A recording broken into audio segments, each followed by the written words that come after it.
Sister Mary didn't know who the men were beyond criminals. To be honest though, where the Shorvanti were concerned, crime could mean anything from resisting Marines' advances to interspecies terrorism. In other words, there was a lot of wiggle room. Whatever she thought of them, she would provide them with the help they needed. That was the least she could do. And she wouldn't know till they awoke. The deepened community convert had been keeping to themselves since before the Shorvanti came, as most convents did. With the occasional community outreach, but once the trucks stopped coming up with foods and supplies, the sisters had to find other ways to survive. The river had turned out to be a godsend. Every so often, wrecked boats, trucks, what have you, floated down the river. The sisters survived on the food they obtained, and when that ran low, they started farming on the roof. So after the explosions and shooting and everything, and more bodies came floating down the river, she and the girls had prepared to strip them for valuables and supplies.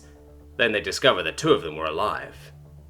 The Mother Superior had elected to take care of them. She and all the girls of the convent had things to take care of. Big problems, but they still helped those in need. That was basic decency, after all. Last thing I remember before passing out was dropping into the river. One of those Shorvanti guns had bore clean from my leg as I went down. First thing I remember was feeling all that. Second thing was realizing I was in, not the comfiest bed in the world, but after prison it sure felt like it. I looked around. My bed was in a stone room with a desk and a shelf, and that was it. The world spun as I got to my feet, and immediately collapsed. I looked. My calf was still wrapped up tight.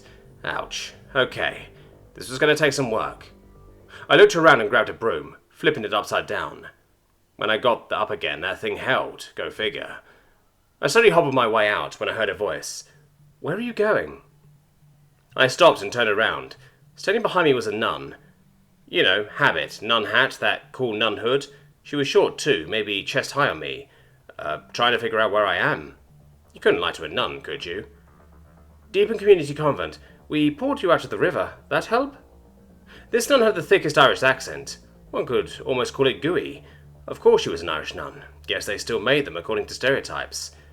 Oh yes, yeah. It was coming back to me now. The holes were getting filled in.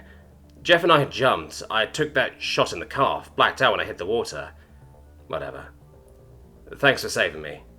"It was nothing," she said. "We help those in need." She started walking, so I had a choice. Go back to my room and wait, or follow this here nun and see where I wound up. Tough choice, wasn't it? I followed the nun. As for where we wound up, well, it must have been time for mass. The nuns outside the chapel with AKs were kind of off-putting though, but in a sexy way. "In case the Shorvanti come," my nun friend whispered. "Especially now they've been pouring in troops." I nodded. Of course. Pretty much everyone was the same way now. All the ladies of the nunnery came in and did their stuff. As a Jewish man, I recognized some of the prayers, mostly the big ones like the Lord's Prayer, and generally got the gist of the rest, but I wasn't really following. I guess I had my own personal prayer. Something like, "For the love of God, get me out of this alive." I didn't actually say that, of course.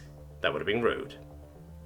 Anyways, the service was nice, though I don't think the Catholics originally had a prayer about smiting the enemies of mankind. Once they were done, an older nun got to the podium. If I had to guess, she was the abbess. "Sisters," she said. "Guests. A time of trial and crisis is upon us. Just yesterday, the Shorvanti Imperium declared the state of Maryland a red zone." Everybody murmured and mumbled. "As such, we are now at war. It is true we are a community of peace." Somehow the abbess turned even more dour. "But we all know the saying. Si vis pacem, para bellum." More murmuring. Had Napoleon been smart when he said that, he would have said, "Si vis bellum, para pacem." If you want war, sisters, don't show it. It confuses the enemies. Well, this was the weirdest fucking sermon I'd ever seen, and I used to have a rabbi who smoked a bowl before every Shabbat service. After the masses, I went and found my nun friend again. How long has the nunnery been like this? It's weird. These are weird times, but Sister Mary, by the way. She reached into her habit and pulled out a pack of cigarettes, sticking one in her mouth. "Smoke?" "Tom, and, no thanks." "Suit yourself." Sister Mary lit her cigarette. "You believe in God, Tom?" "I suppose so. Well, I always heard about him in synagogue, and, well, there has to be something, because if there isn't, then what's the point?" "But figuring isn't belief," she said. "Do you believe in God?" Sister Mary took a drag on her cigarette. What?" I had to think about that. Tough question, isn't it? She chuckled. I'll let you think about it. I may need that smoke after all. Sister Mary laughed and pulled me one out. Another question. I stuck the cigarette in my pocket for later. What happened to the guy I came in with? Mr. Jeff, he's working on something. Woke up and insisted he go to work. That was good. Glad they didn't eat him or something. Yeah, sorry for asking, but this shit has me so worried. Aliens and prison and alien prisons. I was going to be a teacher. Thomas, Sister Mary said calmly, do you know about the Book of Job? Yeah, like in the Talmud? Okay, I've gone to Hebrew school, but I didn't remember much from it. Okay, not really. Nobody's perfect. Sister Mary ground out her cigarette. Long story short, God and the devil sent all sorts of horrible things after Job as a test of his faith. It's a good story. The point is, don't give up hope, no matter what happens to you. The Lord has big things planned for you. You just have to survive long enough. That was kind of uplifting, but kind of dark. Thank you, sister. Now, is there anything I can do to make myself useful? That was the perfect question to ask. As the days passed, it turned out that I was a godsend to these ladies. I was more than happy to help out where needed. I'd done a number of handyman jobs in high school, so I knew my way around a toolbox. Jeff and I rewired everything. Turned out this place hadn't been touched up since before the shill. We patched everything for them. Some of the nuns started calling us the convent's personal angels. Even the abbess got in on it. So of course it all came to an end after about a week. Jeff and I had finished some plumbing when the bells started ringing. That was the alarm around here. If someone saw the Shilvanti from up in the tower, they rung it. Adrian May Shalvos of the interior stood outside the small temple, shrine, basic holy place. Gore would know, but she was off doing something else. Whatever. If she'd had her way, she would have burned the place to the ground, but when the satellite images revealed 2 escaped prisoners in there, Agent Yeskritet warned her not to do that. Something about good relations. As far as Shalvos was concerned, the Pinkies had to learn to listen to the Shilvanti, not the other way around, but she generally trusted the agent. But again, whatever. She turned on the mobile command unit speakers. Alright, Mike, who has the mic? She looked around. Okay, got it, alright. She took a deep breath. To the nuns of the Deepen Community Convent, I am Agent Ramesh Shalvos with the Interior. We detected 2 escaped prisoners within your borders and are authorized to detain them. You will turn the prisoners over to us immediately. Hopefully all the Marines jumping out of the transports meant Ramey wouldn't need an or else. But nothing happened. Damn it, someone grumbled. Now he looks stupid. After a while the door opened. Looks like they came to their senses. Alas, they did not. One of the nuns was climbing out. Hold on a moment. Shalvos climbed out to meet the nun.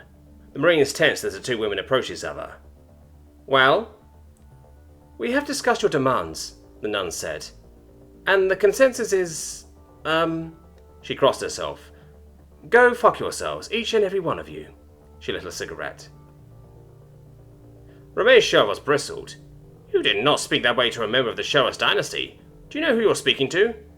Don't know, the Bedgy nun said. Don't care. She blew some smoke in Shalvos' face, making the interior agent cough.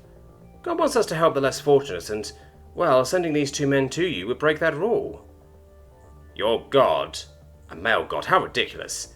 Would he rather we send you all to him? Goddess, damn, she was still coughing. Well, the nun looked thoughtful, much as these pink monkeys could. We will have to meet him sometime, don't we? Perhaps it was time to change tack. I guess, if I can't get Steinberg and Chilton out, then deliver them a message. Every day they aren't complying, people are in danger. Yeah, danger, whatever. The nun turned and walked back inside. Now fuck off before I put this cig out in your eye, okay? Hey! Shalvos was flabbergasted. I'm still talking to you! The nun made a gesture over her head that Shalvos had seen in the briefings, a fist with the longest finger raised. It indicated dislike and anger. Let's hope Agent Yeskritia's having better luck. Far across Maryland, in Carroll County, Agent Yeskirata and 2 militia girls sat in the back of the van they had procured from a human dealership. It was night time, so their targets likely didn't notice them, but it still didn't hurt to take precautions. They had been watching the occupants' activities all day, and now had a good fix on where they were at all times. Remember, she said, as the girls readied their weapons. Stun only. We're here to detain, not kill. Yep. Yes, ma'am. Yeskarata raised her own weapon and tapped a button on her omnipad. Something popped at the end of the street, and the whole neighborhood went dark. Now it was time. The three of them left the van and crept around to the side of the house, watching the IR people inside the house move around. They padded down the stairs to the basement door. Carameling, you're up. The Helcom girl spent months studying the mechanical locks humans use specifically for situations like this, and she fitted with little bits of metal. Yeskarata and Spack kept a lookout. It wouldn't do for the mission to be foiled by someone coming home at the wrong time, seeing them, and raising an alarm. Luckily, the door opened with a click, and the three made their way inside. The basement was free of people, so they went for the stairs. Yeskarata held her breath as one of the heat signatures walked by the door. Okay, good. On my signal, wait for it. Wait for it. Go. Carameling slowly opened the door and crept out, followed by Yeskarata and Spack. Okay, they were in the kitchen. Clear. They'd adjoined with the living room. Clear. As they made their way around, it became obvious the ground floor was clear. Upstairs. They crept up, clustering around the first door.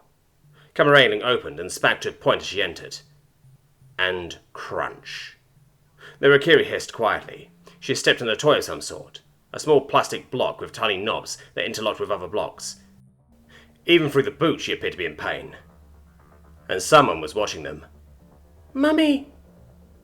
Yeskarata fired and the kid fell back in the bed, out cold, but the damage was done. She could hear shouting from the other room. Lyle, get the gun! No sooner had she said that than a shot rang out, and Yeskarata doubled over coughing. The armor had done its job, but the gun still hit hard, and they didn't stop force. She was going to be bruising later. Spack and Carameling covered her though, firing through the newly made hole as Yeskarata made her way to safety. She could hear a thump as somebody hit the floor. By now Yeskarata was able to stand again. She picked up her weapon and made her way to the other room with Spack. Yeskarata held up 3 fingers, counting down. On 0, Spack kicked the door open, and the two of them opened fire. The human woman, though, clutched her chest and collapsed. Almost immediately, Spack's medical training kicked in. She ran the diagnostic program and immediately stood back up. Weak heart, she said sadly. The stun bolts just about shredded the cardiac muscle. Yeskarata sighed. She had hoped they could do this without fatalities. Command, this is Head Splitter. Target's in custody, 1 fatality. She wasn't sure what they wanted with Lyle and Jason Steinberg other than they were family of one of the escaped terrorists, and she wasn't about to ask.